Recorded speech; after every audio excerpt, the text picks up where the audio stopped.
Welcome to Agile Clips, where we break down Agile into manageable pieces.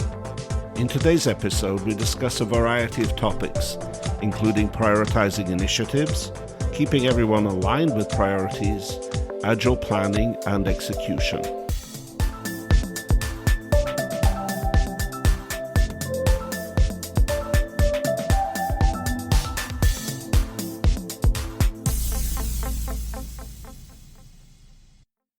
Hi, Steve.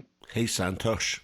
Whenever you start a new assignment, what are the scenarios? Small company, startup, large company, enterprise, completely lost enterprise, kind of. Yeah, what I've noticed is that when you go into a startup, usually the vision of the founders is still pretty clear and everybody knows where they're going and they don't have a lot of projects going on. They're so focused, and where they need most help is really in the technical practices if they haven't come from an Agile background. So then it's really a question of making sure that if they're using Scrum, they're following the right approach in terms of the ceremonies. I hate that word ceremonies. That's why I was humming and ahhing, because it makes it sound like it's of no value. Yeah, anytime they say ceremony, I feel like, oh, there is going to be a band there. There's going to be some dance around there. Exactly. It's like, so somebody's giving some award ceremony kind of things. It's like, wow. But hey, anyway, instead of calling a meeting, ceremony looks a little better. Yes, I suppose so. Anyway, if they are not doing the planning correctly, if they're not doing the retrospectives, if you can really help the teams become more predictable. Yeah, I sometimes think that this is like doing Agile and being Agile has a lot of differences. So you might be just going through the motions and may not mean anything to you. That's why sometimes they're like, yeah, we are doing Agile, but it's not producing the results. Right. So it's anyway, in that kind of environment, it's really the technical practices where you can bring the biggest value. On the other hand, when you go into a large enterprise, what is equally important is to make sure that people are really working on the right initiatives. Mm-hmm. And time again, I've seen companies where there are so many projects going on, they're pet projects of some manager or other. Yeah. Nobody knows what's going on. And then all of a sudden the direction changes because somebody else has like, this is most urgent. But the other thing that I notice, even at the smaller scale companies, sometimes they look at the vision and then they just run with it. And then nobody looks back and saying, are we still aligned with the vision or not? And because they go into the weeds and they're so close to the technical problem or solving that, or all of a sudden they see, oh, this is a new way of doing things, and they see some new shiny object and they start implementing that. So we are looking at, wait a minute, what happened to the deliverable? So where is the customer? And those are the kinds of I guess visibility issues start at that that enthusiastic approach to get that done. So that's another thing that I've seen. And other thing that I noticed at the startup level is the funding organizations. They are looking for getting the product out as soon as possible. So they are always looking for, hey, when am I going to see this actually functioning in my customer's hand? And I'm going to start getting the feedback on that. And that something sometimes gets lost in translation because the management or the vision of what the product is going to look like and the technical team's product vision is a little bit skewed sometimes, just to aligning them together. Are those aligned yet? Are you talking to each other? Oh, yeah. You're opening about 20 topics that I would like to go into. So one of them, just something I heard, but I really like this concept that even as a product owner talks to the team about what needs to be built, they should have the team reflect back verbally and say, this is what we understand that you want. Because until you do that, you can never be sure that people really understood the direction. Exactly. And you know, those acceptance criteria, especially when you have the teams geographically distributed, those can be those words can be completely misunderstood. And what Absolutely. one side thinks and the other side executes is like, huh? How did you interpret that? So I think there is a lost in translation part there too. Oh, definitely. But the other thing that came rushing into my mind was the idea of the product box, which is a really good technique at the beginning of a project to imagine what the box that the product will be packaged in looks like. Of course, it may not be a physical product that you're producing. It could be a cloud service. So, you don't think of the box, you think of the press release or Hmm. something equivalent. And that really forces you to think very clearly about the objective of the project and what the product is about, because it has to be succinct. And it's Right. really good to have that posted on the walls, and the team should be like looking at it continually, and that also helps people keep their focus on what needs to be built. Yeah, yeah, Uh, and I think one of the I think that relates to every story, every action that they are doing. What am I building towards that box or whatever that product definition is? And everyone has to constantly ask is that every minute I spend, am I building something to build that component of that box complete? And that's one thing that we always ask the teams is that uh, every stand up, you have to tell me what are you going to demo today, and asking that kind of question as to how does that relate to the vision of the product. Automatically, people start thinking a little differently. Then all the extraneous stuff goes away because they want to complete and demo it as soon as possible. So it makes it a lot more relatable to the product side of things. But yeah, unless they know why they are building and how does this build anything that gets into the components of it, things can get lost completely. so I'm sure you've heard about the story of the guy who was walking along the street and he sees some poor old person on the floor with a big hammer and rocks, and he's just breaking rocks. And he says, "What are you doing?" And the guy says, "I'm just breaking rocks." And then he goes on to the next person who's doing the same thing, and he asks the same question, and the guy says, "I'm breaking rocks to build the wall of a temple." So, so people can be doing the work without having that bigger vision of why they're doing it, which is also motivating and keeps them on track and understanding what they're contributing to. Yeah, I think the uh, that book, the Joy Inc., that gives some ideas about that as to if the product owner does the demo or the customer runs the demo, it really makes the difference. And then development team or delivery team like, oh, you can do this? We never designed it for that. It's like that's where you really know what the customer wanted and then what you delivered, where the gaps are, or what they were thinking when they wrote the requirements or acceptance criteria. So it's a very telling way of how interpretation can be and the sooner you catch it, then you can actually converge instead of diverge. Yeah, so we're bouncing up and down all the levels of the hierarchy in Yes. the organization. So let's go back to how do you make sure that a company is working on the right things?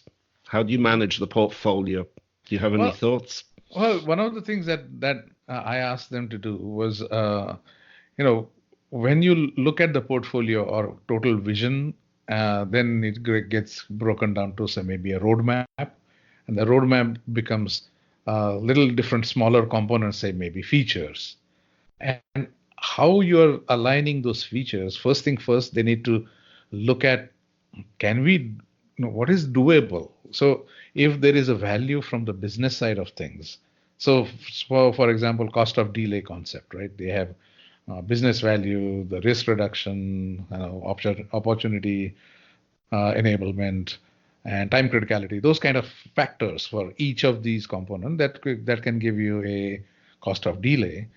That's the business side of that feature.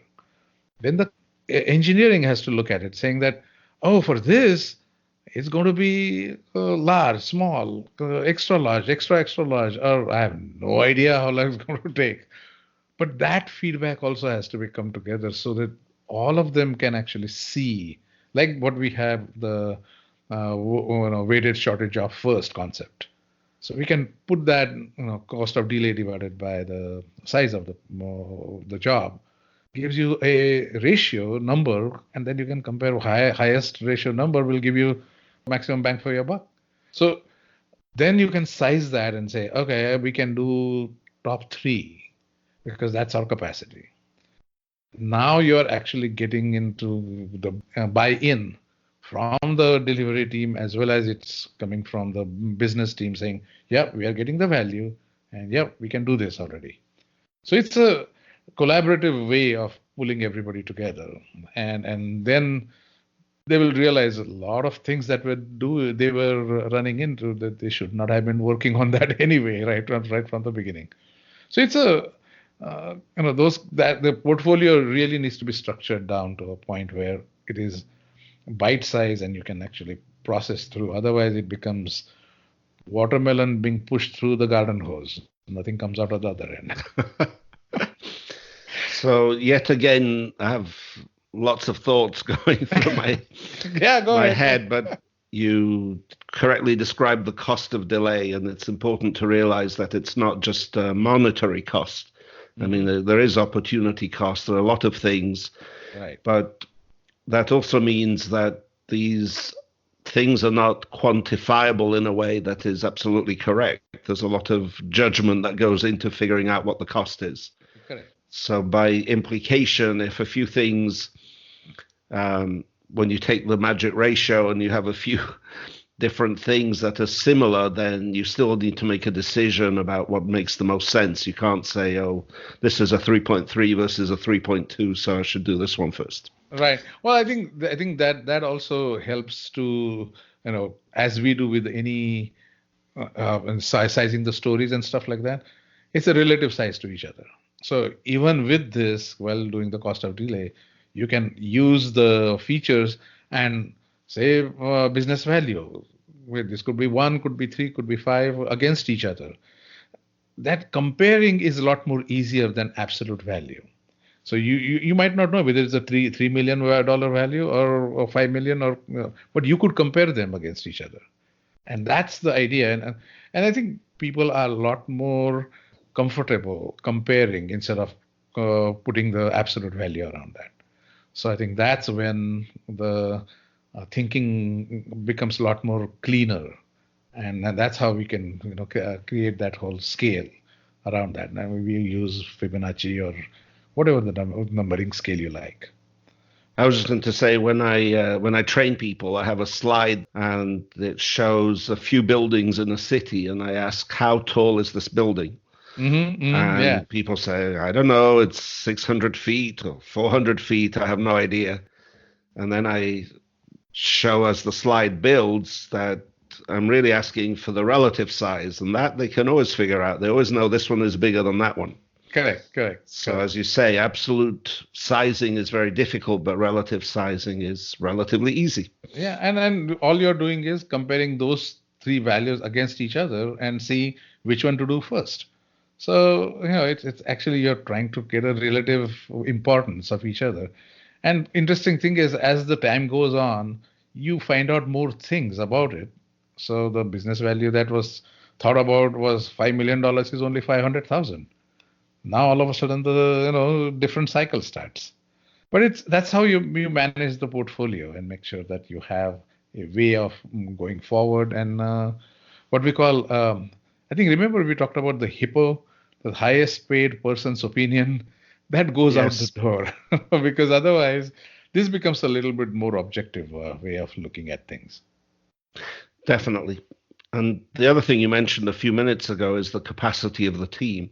Mm, And I think that's also an area where often when we get involved in engagements, companies really struggle to understand that.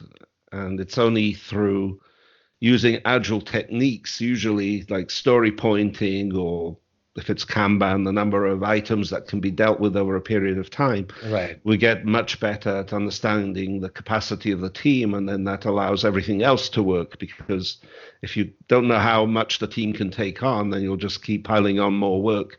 Exactly. Exactly. And I think the other thing I think we had described in last previous episodes is like you need to look at how much did they promise and how much did they really deliver. So then, that say-do ratio is a telltale sign whether really what the capacity of that team is. So then instead of trying to match, oh, we are going to deliver 60 velocity points, that doesn't mean anything. If we say we are going to deliver more than 90% of what we committed, now it makes it a lot more relevant. It's relevant to the business, it's relevant to the people who are actually working, delivering, and committing right from the beginning. So those are the things when you try to start measuring or how to start planning. Also, that those are the smaller tricks to look at, and then you can start looking at the trends. Are we going from 80 to 70 to 60, 50%, or are we going in the right direction? So that's I think, and I think one of the things that I like about that is teams get little more efficient or more smarter. So today they may be doing 60 points. There are 3 months from now they may be doing 160 points. But if you look at the percentage, as long as whatever they commit, they deliver, then that should be a consistent way of predictability and those kind of things. So I think that is a good measure to even start planning when you do your sprint planning, release planning, whatever you want to do. So that also makes me think about the fact that when you're adopting Agile at scale, every team can have its own way of story pointing. Correct.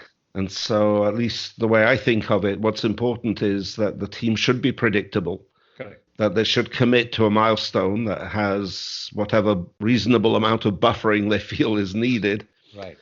And then it's all the different teams synchronize according to these milestones where the different deliverables have to come together, and not based on or worrying about the fact that this team does this many points in a sprint and that Yeah. team does a different number, because That's it's why, irrelevant. It's just about yeah. that team.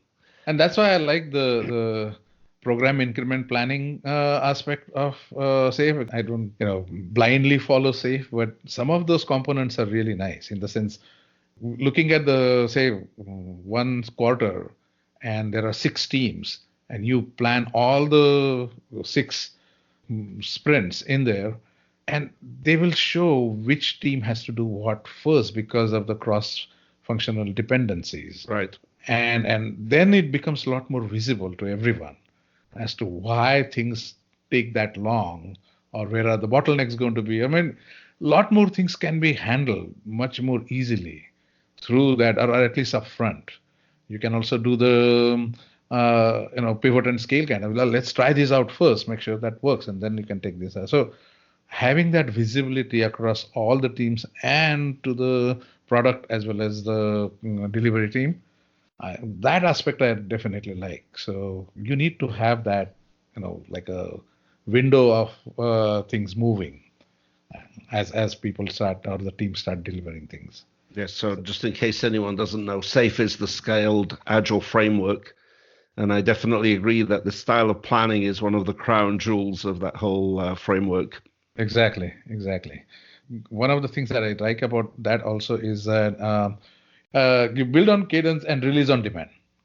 So it is like whatever is ready, it is based on definition of done. It's like whatever is ready, you package it and send it out. You have a cadence to build, and that this whole PIS stuff really emphasizes that cadence is there. You constantly deliver, and then when the release go because of whatever the release schedules are there, in the enterprise, you can send it out, whatever is ready to go. And then that works really to everyone's advantage. Yeah, even in Scrum, I have teams that work exactly that way.